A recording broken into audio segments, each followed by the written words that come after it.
Hi, I'm Ollie, and in this Politics Explained video, I'm going to go through everything you need to know about the International Monetary Fund and the World Bank in Edexcel A Level Politics. I'm going to start by having a look at the parts of the specification this video covers, and some key essay questions and 12-mark questions that you can use to practice this content and that it's going to be really relevant for in your exam.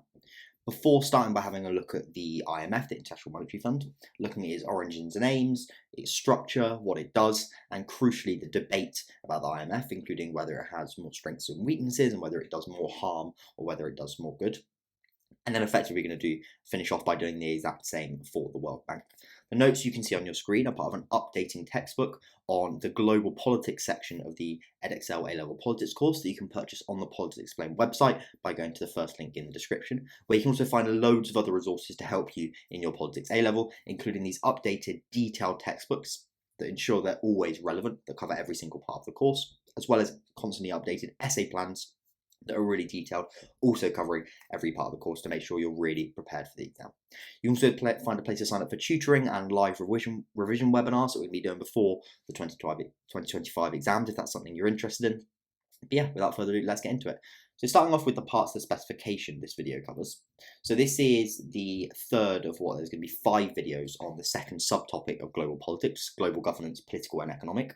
We've already looked at the key political institutions of global governance, looking in particular at the United Nations and at NATO. Now we're going to look at the economic. So this first video is going to look at the IMF and the World Bank.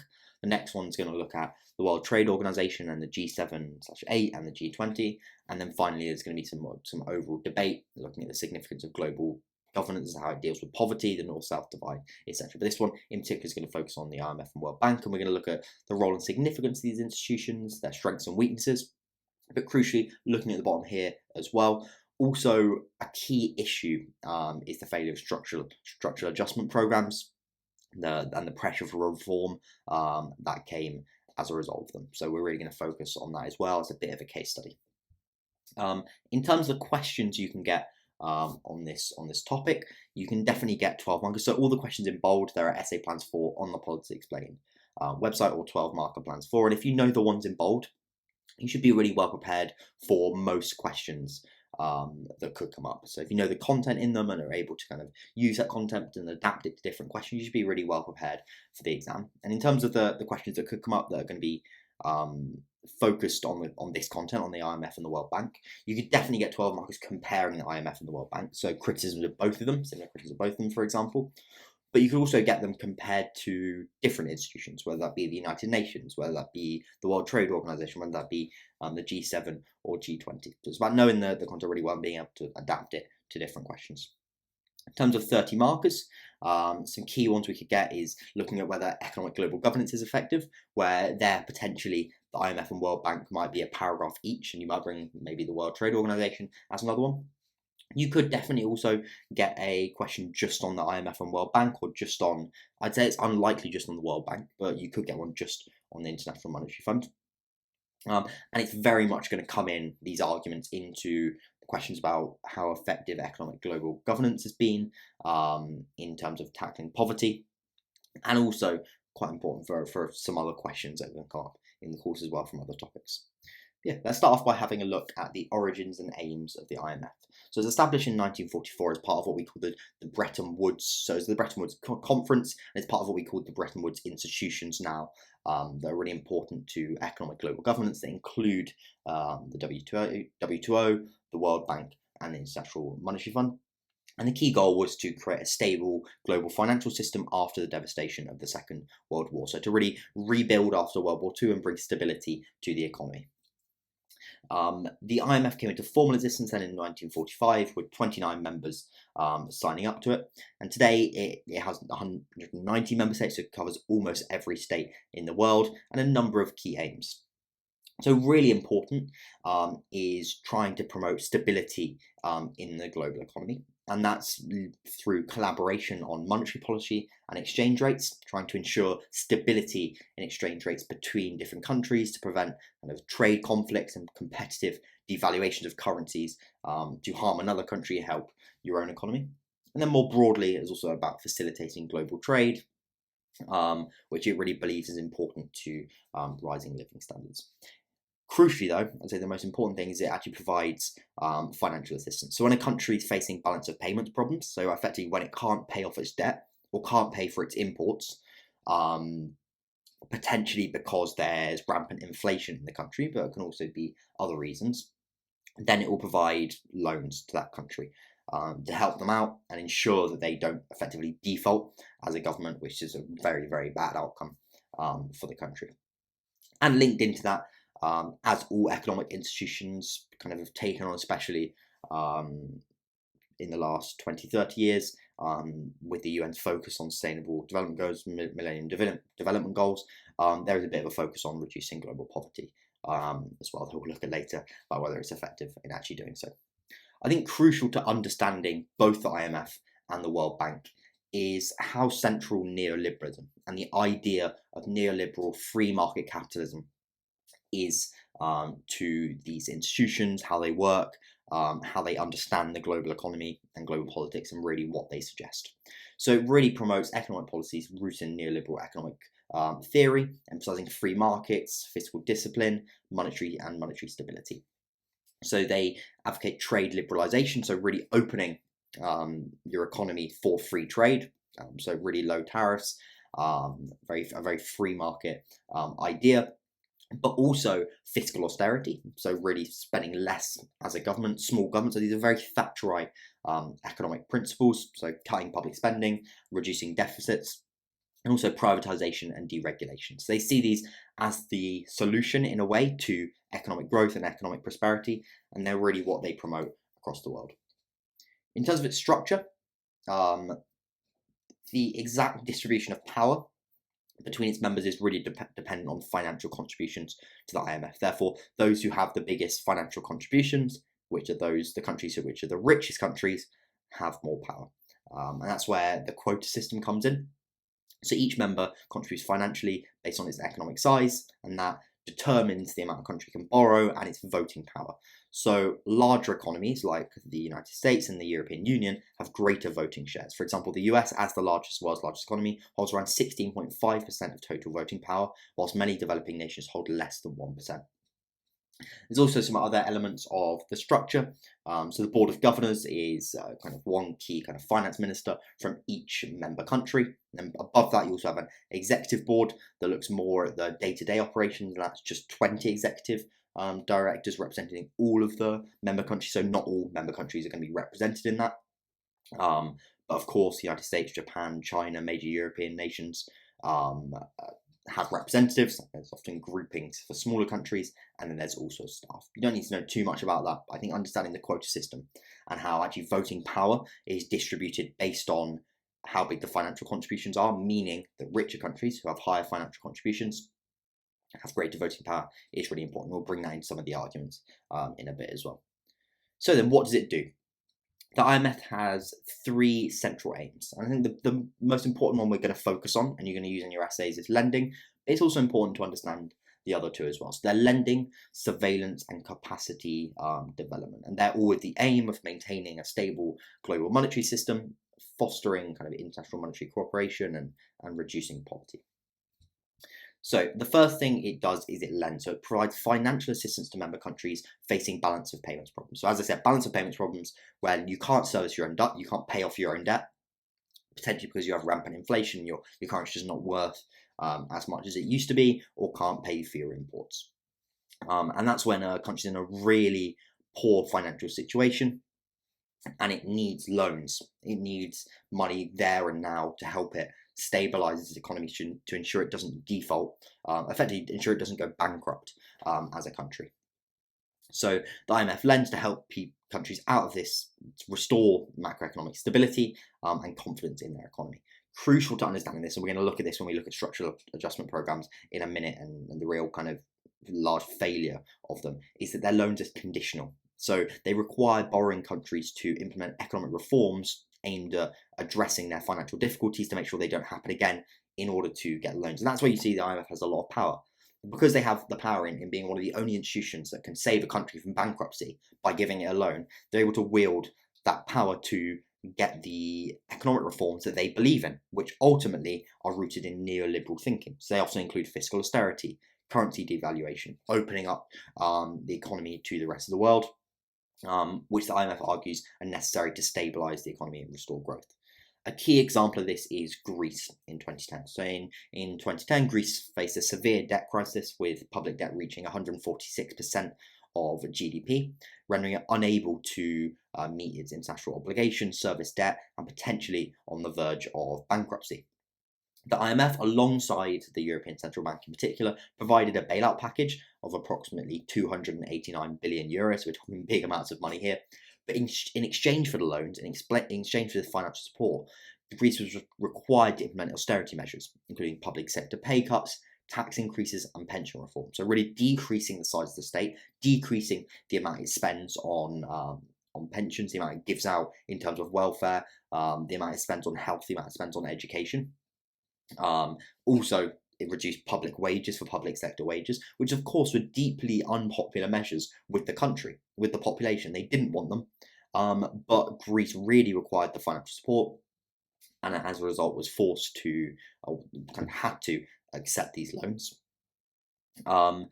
And yeah, they were really controversial. So they did lead to a prolonged recession in Greece. They did prevent it from default, but it led to a prolonged recession, unemployment reaching over 27%, and significant social unrest. So they were deeply unpopular, but they did ultimately help Greece stop going bankrupt.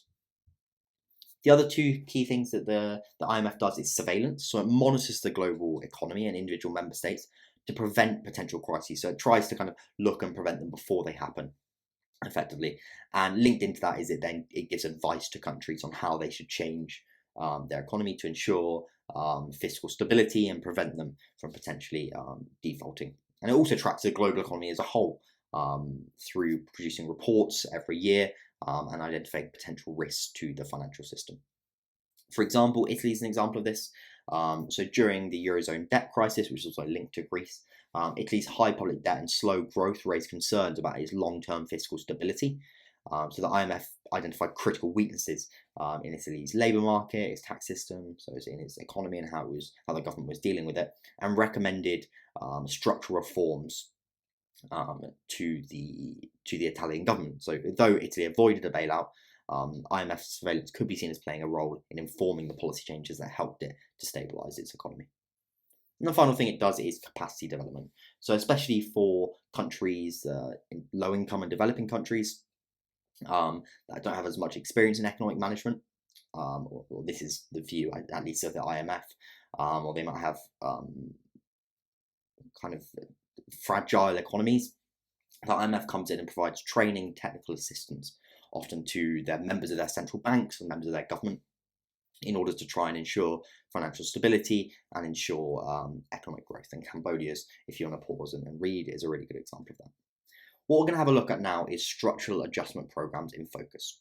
So this is very much the first, and this is the most important thing that the IMF does, which is the lending that we looked at. And structural adjustment programs were a form of this lending in especially the 1980s and the 1990s, given to a lot of developing countries, and a lot of conditions were attached to these loans, and they had really disastrous effects. So we're going to look at that and look at a couple of case studies. So effectively, they were economic reform packages. So each country might have a structural adjustment program, and they'd be required to implement this economic reform package in order to access the loans and the financial assistance that the country needed. And the idea was that these programs would help countries facing significant economic challenges, including balance of payments crises, high debt, or severe fiscal imbalances. And these countries really needed the financial assistance, so in a way were forced to implement these structural adjustment programs. What they did was they were very aligned with neoliberal economic thinking. So they liberalised economies. They forced countries to open up their markets to the whole world. The whole world could purchase from them, could export to them. Force them to implement austerity measures, so to decrease the size of the state, decrease spending on education and healthcare often. And the idea of promoting free markets, and that was often through privatisation of state-owned industries, deregulation. So very aligned with neoliberal economic thinking. They thought this was the solution to economic growth, the solution to reducing poverty. In reality, it proved that this was just really false. It did not work at all, and actually it wreaked havoc in a lot of countries. So they're most heavily used by the IMF from the 1980s through to the early 2000s, especially in developing countries facing debt crises. They become common in many countries in Latin America, Africa and Asia that struggled with high external debts, inflation and balance of payments problems. And as I said, these countries had little choice but to implement the SAPs as they required financial assistance. They were really controversial because they were designed to restore economic stability, but they really frequently, most commonly, led to increased poverty, unemployment, and social unrest, and simply made things worse. A couple of case studies then. So Jamaica. So in the late 1970s, Jamaica faced severe economic challenges, including external debt that ballooned to over 150% of GDP. So it was in a really bad position on the risk of defaulting, really high inflation, and it turned to the IMF for assistance. And agreed to implement an SAP in exchange for loans. The programs involved significant austerity, so including cuts to public services and subsidies, including trade liberalisation and privatisation of state-owned companies. And they did stabilise the economy in some respects, but GDP growth averaged just 1% annually during the 1980s. It led to mass unemployment, really high poverty rates, and worsening inequality. So was it really successful? A lot of people say in the long term, no, and actually pushed a lot of countries back in their trajectory of looking to grow economically, reduce inequality, and reduce poverty. Zambia is another really good example in the 90s, when it faced a similar economic crisis due to high external debt and dependence on copper exports. The IMF made lending conditional upon implementing an SAP that included widespread privatization, including of its copper industries, deregulation, and cuts in public spending on healthcare and education. This resulted in mass layoffs from the state-owned companies. It resulted in the state getting much less of the profits from the state-owned industry, including copper mines, which are really crucial to the Zambian economy. So in the long term, it really harmed the Zambian economy just because of this neoliberal emphasis on privatization as key and a solution to everything. And it led to increases in poverty rates from 49% in 1989, before the SAP was implemented, to over 80% by the mid-1990s. And the reforms did very little, and actually far more harm to the economy than they helped, as it only began to recover 10 years later. So those case studies really show firstly what reforms were implemented in terms of the real neoliberal economic thinking, austerity measures, privatization, deregulation, opening up your economy. And they also show often the failure and poor negative impact they have by increasing poverty. I've written a bit here about the flawed approach and disastrous impact of the IMF's SAPs, which I'm going to have a read through. So they've been really criticised, as I've been talking about, for relying on flawed neoliberal economic thinking. That privatisation, free markets, austerity measures are the solution to poverty and the solution to poor economic growth, and they were forced on developing countries, many of which were still grappling and very poor because of the legacies of European colonialism, but they really had no choice but to accept these IMF loans, despite the harsh conditions that were often opposed by their domestic politicians and their populations. So whilst they promoted trade liberalisation and reduced state intervention, in reality, the successful development that you'd seen across the world, from very poor countries to becoming middle-income or high-income countries in countries such as South Korea and Taiwan, often known as the Asian tigers, in reality, they were presented by the IMF and the World Bank as being caused by opening up their markets and free market capitalism, but in reality it was a lot of state-led industrial policies and protectionist measures, which are the opposite of these neoliberal reforms that led to sustained economic growth. So in not recognising this flawed analysis of what led to economic growth, they really deepened poverty by doing the opposite and suggesting austerity, suggesting privatisation, suggesting these neoliberal economic reforms. And crucially, these policies also served Western interests, which potentially tells us why they actually happened, by ensuring that these developing countries maintained their export-oriented economies. Because if you want to shift away from, so these economies were often focused on just on one export. So Nigeria, for example, is a big oil exporter, and currently it's still very dependent on that. It doesn't have a diversified economy that has lots of manufacturing or other parts of it. And you see that across sub-Saharan Africa and a lot of countries that used to be colonized. They're very dependent on a couple of key exports. And that really serves Western interests in the United States, in Europe, because they get cheap raw materials from these countries, which are all they need, and these countries don't develop industrially or economically, and therefore challenge Western countries. In reality, what South Korea and Taiwan did is put up tariffs, allowed their domestic economies to grow in terms of manufacturing, in terms of other areas of the economy, to really grow and become successful, so that they could then go into the world and compete and reduce those tariffs afterwards. But simply just opening up your economy with no tariffs immediately is going to mean that you can't grow other industries, because they're not going to be able to compete with the established industries that are in the West. And it's going to serve Western interests because they just get the cheap raw materials, and your country's still going to continue to become, to be dependent on these raw materials. So in effect, the SAPs entrenched a form of economic dependency that mirrored the exploitative relationship of the colonial era, and really prevented countries after the colonial era from growing economically.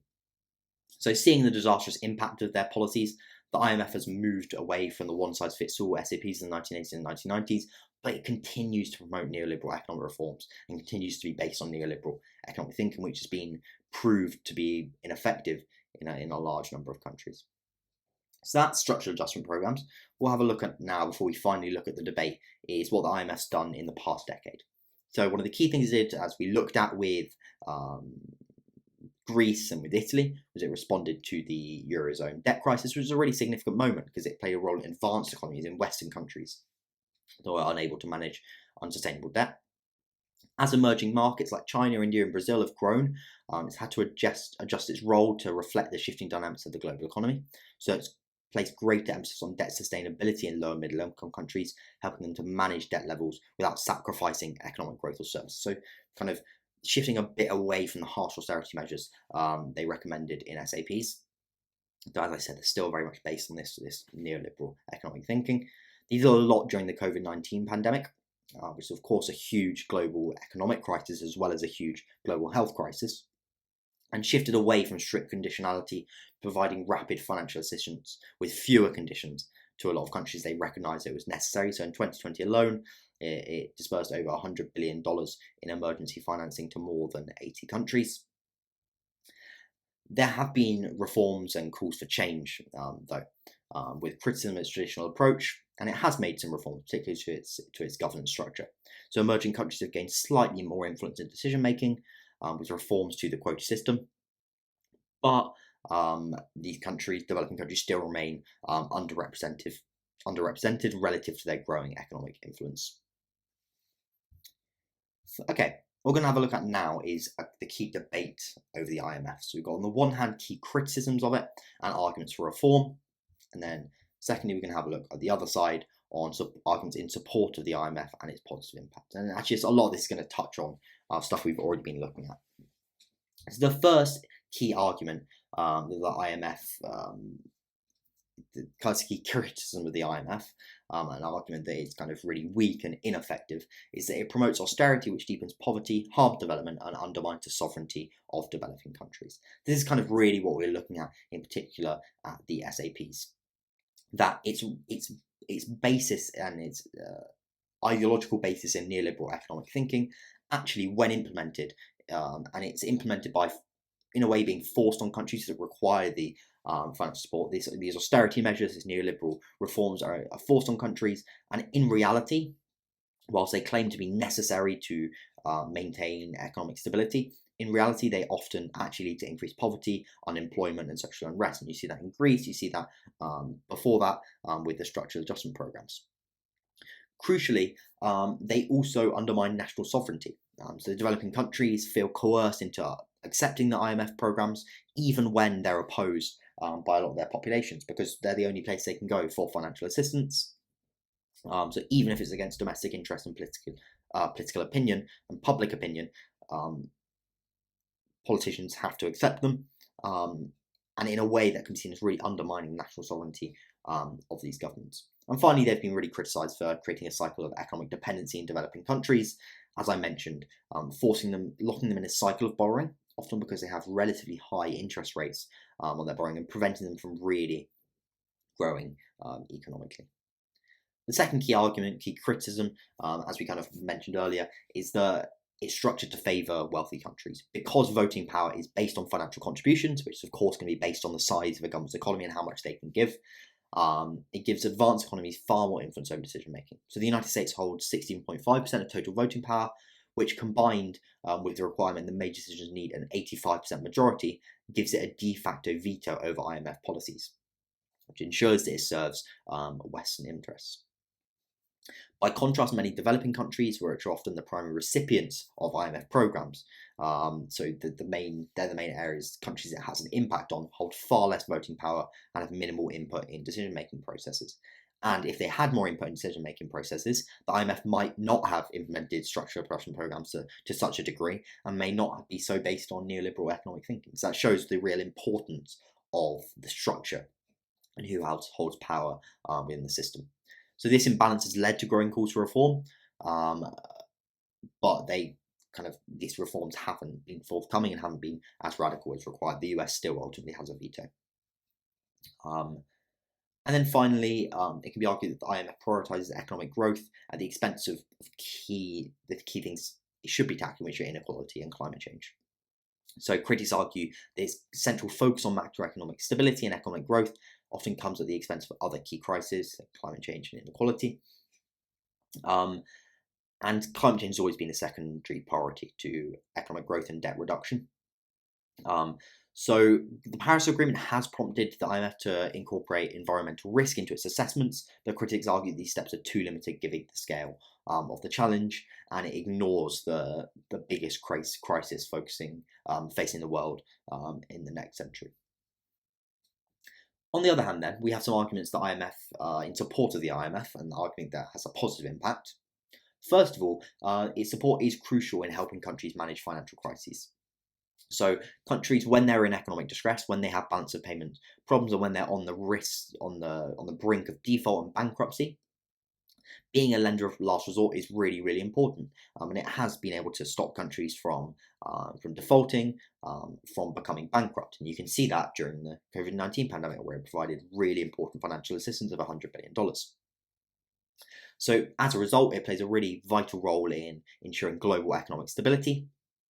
And its supporters argue that without IMF interventions, many countries would have faced deeper recession, social unrest, and even financial collapse, which the IMF has helped to avoid in countries including Greece, Argentina, and other developing countries as well.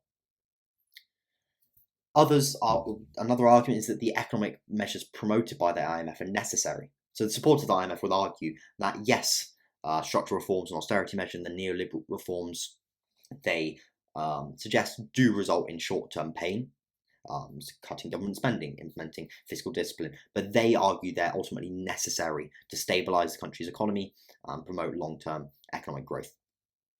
And ultimately, neoliberal capitalism is a solution, and even if there's short-term pain, it's really necessary to create economic stability. And finally, final argument is there has been some reforms in recent years to promote debt relief, sustainable development, and recognise the importance of tackling climate change. So it has evolved somewhat in the 21st century. So the Poverty Reduction and Growth Trust, for example, offers concessional lending to low-income countries with a focus on poverty reduction, whilst the heavily indebted poor countries programme has provided some debt relief to dozens of nations. So effectively cancelled their need to repay debt, which helps them grow economically. And furthermore, as I said, the IMF has integrated climate risk assessments into its economic analysis and advised countries on sustainable development strategies. So yeah, that was everything on the International Monetary Fund. What we're going to look at now is the World Bank. These two institutions actually do sometimes work together, but they do have slightly different aims and play slightly different roles. But again, the World Bank very much has participated in structural adjustment programs and has the same neoliberal economic thinking as the International Monetary Fund. So it was established alongside the IMF in 1944 as part of the Bretton Woods Conference, and its initial aim was to help European economies rebuild after the devastation of World War II. So the IMF has been more largely focused on creating global economic stability. The World Bank has always been focused more on helping countries have infrastructure projects, develop So yeah, more focus on that economic development and poverty reduction. Today, as with the IMF, it has 190 member countries. Its governance structure, like the IMF, gives more influence to wealthier nations due to its quota system, where members contribute financial resources based on their economic size. So again, as with the IMF, there's a board of governors where every member country is represented, and also an executive board. So very similar to the International Monetary Fund. What then does it do? So its mission is distinct from the IMF. It focuses more on reducing poverty and promoting long-term development rather than tackling short-term financial crises and ensuring financial stability. But it effectively uses the same thing. So loans, grants, and provides expertise in order to do so, often to developing countries. So it focuses on infrastructure investment, capacity development, and institutional reforms that help foster economic growth and improve living standards. So the first key thing it does is finances development projects. So a wide range of these projects are aimed at reducing poverty, improving infrastructure, and supporting economic growth. So these range from building roads, schools, hospitals, to improving access to clean water and sanitation. And this is done by its two main lending institutions, the International Bank for Reconstruction and Development, the IBRD, and the International Development Association.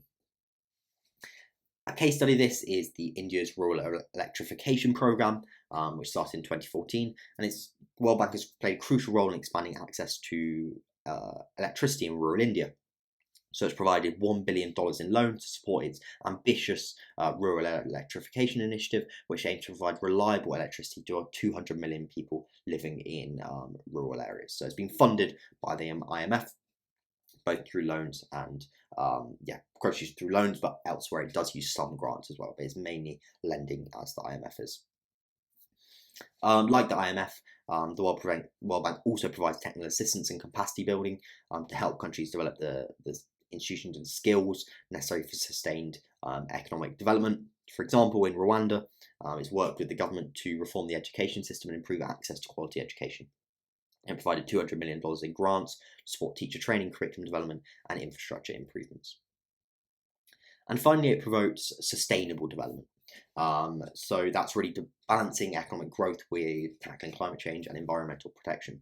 So it has finance projects aimed at mitigating the effects of climate change, supporting renewable energy, and promoting green infrastructure. An example of that is Morocco's solar power program, where it's supporting Morocco's transition to renewable energy through financing for its solar power projects. So it's contributed over $400 million to the development of the North Solar Complex, one of the largest solar power plants in the world. So these infrastructure programs can also, when they're focused on renewable energy, have a positive impact on the environment as well. Okay, let's have a look at the debate about the World Bank then, in the same way that we did for the International Monetary Fund. So the first key weakness and criticism of the World Bank is that it promotes neoliberalism and increases the debt burden of developing countries in exactly the same way that the IMF does. So it still promotes neoliberal economic policies, and these are often tied to the loans provided by the bank. So it cooperated closely with the IMF in the 1980s and 1990s to provide the structural adjustment programs that did a lot of harm. For example, it participated in the structural adjustment program in Zambia, as a lot of the World Bank's loans. Also, in Bolivia, it encouraged Bolivia to privatize its water services. That led to a dramatic increase in water prices and sparked widespread protests. So that shows World Bank is still very much based on this neoliberal economic thinking that supports privatization and austerity measures. And further, by providing loans in the same way that the IMF does, even when they might be at some relatively low interest rates, it contributes to the growing debt burden of developing nations. And in the long term, this often leads to countries finding themselves in cycles of borrowing where so much of their budget is being spent on repaying loans that it's very difficult to fund basic services such as healthcare and education, and very difficult for those countries to grow economically. So in Argentina, after taking on World Bank loans in the late 1990s, the country faced severe economic decline with widespread poverty, high unemployment, and social unrest. And that obviously wasn't the only cause of it, but by adding to the debt burden and increasing the percentage of money that the country spends simply just paying off interest each month and each year, in a long term, it can really harm countries' economic development. Okay, so the next key argument that the World Bank does more harm than it does good, and it's kind of the key negatives of the World Bank, is that it focuses on large-scale infrastructure over social needs and actually contributed to climate change. because it focuses on big infrastructure projects such as building roads, dams, and energy plants.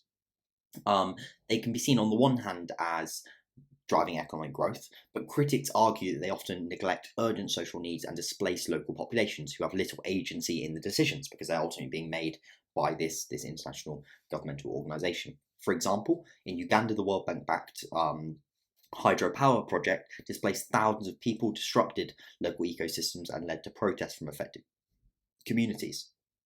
Further, these big infrastructure projects have also contributed to environmental degradation and climate change, as many include deforestation and displacement of local populations, as well as increasing carbon emissions. And a key example of that is the Tata Mundra coal plant in India, which was financed by the World Bank's International Finance Corporation and has been criticised for its environmental impact. Additionally, it's been involved in funding fossil fuel related projects despite global efforts to tackle climate change. So between 2018 and 2020, the bank financed $12 billion worth of fossil fuel projects, including coal, oil, and gas infrastructure. And though it's started to recognise the importance of sustainable development and invest in some renewable energy projects, it can be argued this is insufficient due to the scale of the crisis that climate change is. And finally, exactly with the IMF, the World Bank's governance favours wealthy nations. So as the governance structure is a quota system that's based on financial contributions, richer Western countries have significantly more influence over decisions than poor countries who are the primary recipients of the loans. So the US remains the largest stakeholder, and which gives it veto power over major structural changes within the bank. And by contrast, many developing countries, which are the primary recipients of the loans, as I said, collectively hold much smaller shares. So African nations together hold around 7% of voting power compared to the US on its own, which holds 15.65%. And India and Pakistan, which are the two closest countries, Indonesia and Pakistan, sorry, the two closest countries to the US in terms of population size, have just 1.04% and 0.52% voting share respectively in the International Bank for Reconstruction and Development. And this has really led to concerns that the World Bank primarily serves the interests of the global north rather than the global south, with wealthier nations reshaping policies that benefit them economically and politically. So very similar arguments really to that we looked at for the IMF. Finally, what we're going to have a look at is some arguments for the strengths and positive impact of the World Bank. And the first is that it's reduced poverty and promoted long-term development. So reducing poverty is central to its mission. And it can be argued that its financing of these infrastructure projects and key programs across the world have helped to transform economies and improve living standards. So it's provided over $160 billion in concessional financing to the world's poorest countries since it started, helping them build essential infrastructure, improve healthcare, and expand educational opportunities. And this has helped to lift millions out of poverty and promote long-term growth. And there's a few examples of this. For example, in Bangladesh, World Bank programs contributed to reducing poverty from 44% in 1991 to 14% in 2021. And this was through initiatives such as microfinance programs and support for social safety nets. Similarly, in Ethiopia, World Bank funding has supported healthcare, infrastructure, and agricultural reforms, contributing to significant economic growth. So it's helped finance critical road, clean water projects, and agricultural focused investments. So it's really supported and helped the continued economic growth of Ethiopia. So these examples show how the bank can address structural barriers to development while fostering sustainable economic growth.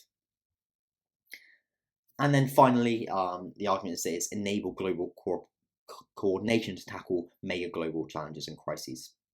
So it's played a really key role in coordinating responses to major crises and tackling long-term issues, including climate change. So it's addressed food security, energy needs, and climate resilience, helping countries to navigate complex global crises.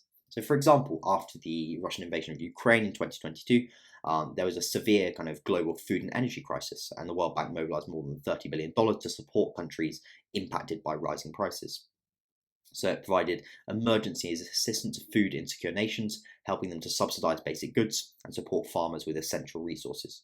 For example, in Egypt, it helped governments to address food insecurity by stabilizing the grain supply through targeted supplies and imports. And it has also been more recently at the forefront of coordinating climate finance initiatives. So in 2020, it committed more than $20 billion to climate-related projects, including renewable energy initiatives, green infrastructure, and programs designed to build climate resilience. So for example, the Noor Solar Complex we spoke about in Morocco, whilst in South Asia, the bank has funded flood resilience programs to help countries adapt to rising sea levels and therefore the impact of climate change. So yeah, that was everything on the International Monetary Fund and the World Bank.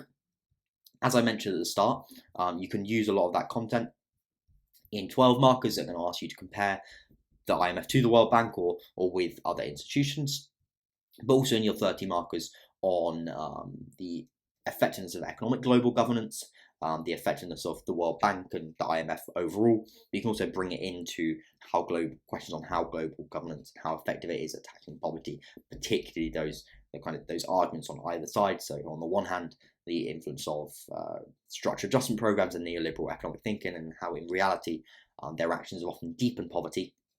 But also the other side of the argument that actually they provided much needed loans to stabilize countries' economies, support them economically, and help them develop. Let me know in the comment section below if you've got any comments or any questions, and I'll get back to you, and I'll see you in the next video.